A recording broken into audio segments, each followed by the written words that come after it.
Hello mga goers, welcome to our new video. Magabiyahe kita subong sa Iloilo City. Ay kita subong sa Bridco Port, magawad sang ticket. Ang aton gali sakyan ang Roro nga TriStar to Dumangas. 80 pesos ang pamasahe kag may terminal fee nga 30 pesos sa mga regular. Ang biyahe Roro pa Dumangas mga 2 to 3 hours. Malapad ang barko, pwede pa ikaw makaslip sa makadali.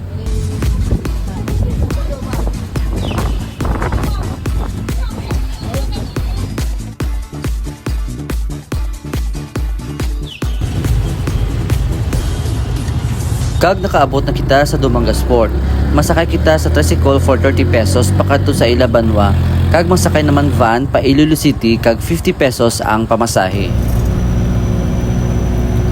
Welcome to Iloilo City, the regional center of Western Visayas. Kag this month of January, maga-celebrate sila sang Dinagyang Festival.